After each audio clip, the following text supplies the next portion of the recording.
It's not every day that you see cowboys tilling the land of Israel. But these passionate men and women are here with a purpose much bigger than themselves.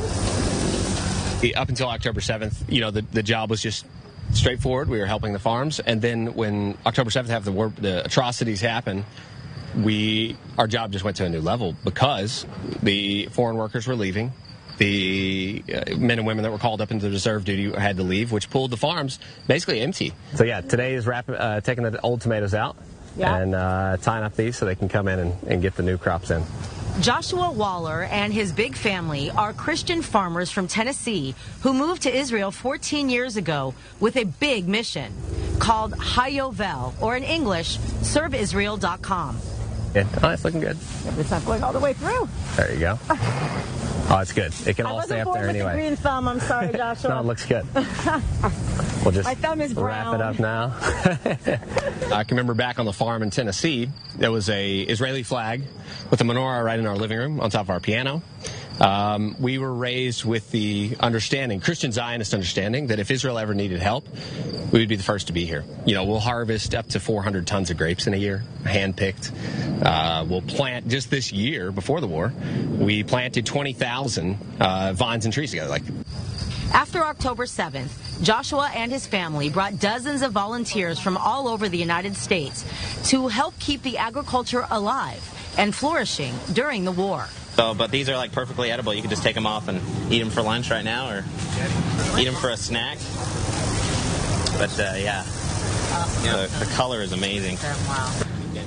And Josiah Hilton of Virginia Beach is already a veteran of 4 years. The story here, and it's a huge part of the nation of Israel, is, and I think that's something we kind of lose around the world, is the agriculture and getting back to farming and growing your own food and that kind of stuff.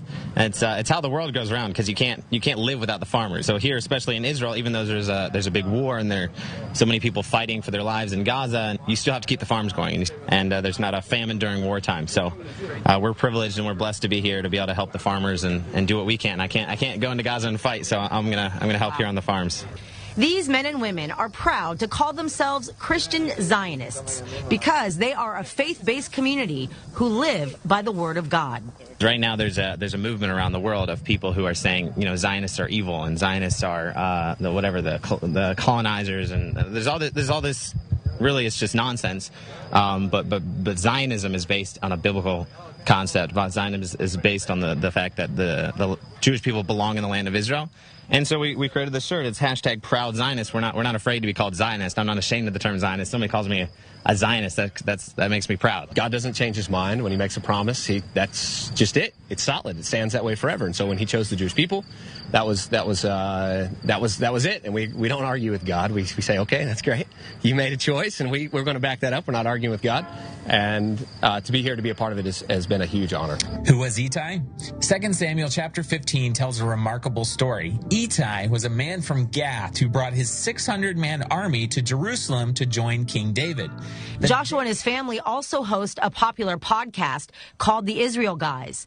And since October 7th, they've managed to raise millions for Operation Ittai to help first responders keep safe. And then the second part is actually bringing those supplies in. So we've airlifted, the first $1 million of equipment has arrived, and slowly we're bringing the rest of it in. We've got about $2.5 million now. Joshua cites a famous quote by author Mark Twain when I asked him what their message is to the millions of people around the world spewing anti-Semitic and anti-Israel vitriol. Mark Twain said, tell us. What the lies travel around the world 10 times while the truth is still getting its boots on. That's the truth. And TikTok haven't laced the boots yet. Yeah, right. Yeah, it's just trying to get the boots on, right?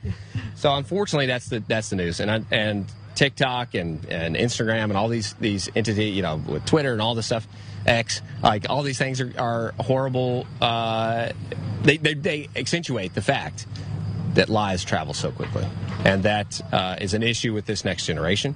They're seeing the bad before they get any chance to even understand the good. In the Gaza envelope, Emily Francis, I-24 News.